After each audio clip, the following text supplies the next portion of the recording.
ভেলু, তুই কোনো কথা বলছিস না কেন রে? স্যার, কাল বিয়ে বাড়ি গিয়েছিলাম, তাই শরীরটা একটু ম্যাচ ম্যাচ করছে। ও, তুই কাল বিয়ে বাড়ি গেছিলি তাই তো? বেশ, তোকে তাহলে ছোট্ট করে একটা অঙ্ক ধরছি, অঙ্কটা বলতো। স্যার, আপনাকে হাত জোর করে বলছি, আজকে আমাকে ছেড়ে দিন। আমার মাথায় ওই কালকের ওই বিয়ে বাড়িটাই বারবার ঘুরপাক খাচ্ছে। তোর মাথায় বিয়ে বাড়ি ঘুরপাক খাচ্ছে? বেশ, তাহলে আজ তুই বিয়ে বাড়ি সম্পর্কেই বল। একটা বিয়ে বাড়িতে কি কি হয় সেটা তুই বল শুনি। স্যার, ছেলের বিয়ে বাড়ি সম্পর্কে বলবো নাকি মেয়ের বিয়ে বাড়ি সম্পর্কে বলবো? তুই মেয়ের বিয়ে বাড়ি সম্পর্কে বল। একটা মেয়ের বাড়িতে বিয়ের দিন কি কি হয় তুই বল।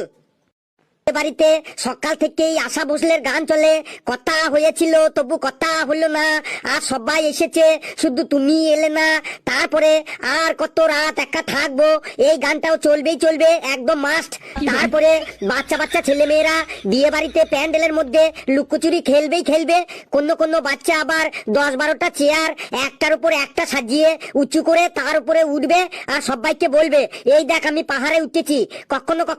কোনো বাচ্চা আবার ওই উঁচু চেয়ার থেকে পড়ে আহত হয়, আহত হয়ে কান্নাকাটিও করে। তারপরে মেয়ের বাড়ির আত্মীয় স্বজনদের মধ্যে এমন একজন লোক থাকবে যিনি রান্নার কাছে গিয়ে ঘুরঘুর করবে আর রাঁধুনির সাথে রান্না বান্না সম্পর্কে এমন এমন গল্প করবে যে উনি মনে হয় বিরাট বড় একটা রাঁধুনি, আর রাঁধুনিও ওই লোকটির কথাতে মনে মনে বিরক্ত হয় কিন্তু মুখে কিছু বলতে পারে না। একদম ঠিক বলেছিস।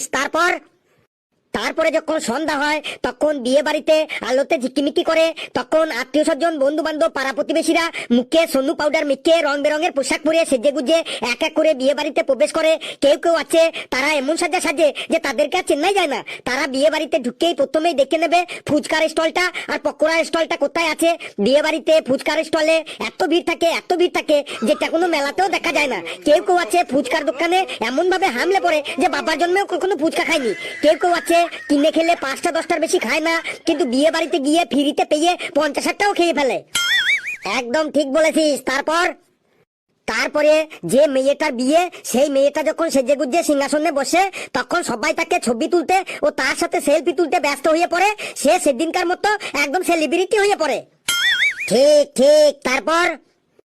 তারপরে ওই মেয়েটাকে যখন ওদের বাড়ির ভাড়া করা ক্যামেরাম্যান নান্না পোজে ছবি তুলতে থাকে, তখনই কেউ এসে খবর দেয় বড় বরযাত্রীর গাড়ি চলে এসেছে, আর সাথে সাথেই মাইকের গান চেঞ্জ করে সানাইয়ের মিউজিক লাগিয়ে দেয়, আর সাথে বিয়ে বাড়ির গেটে ভিড় জমে যায় বর দেখার জন্য।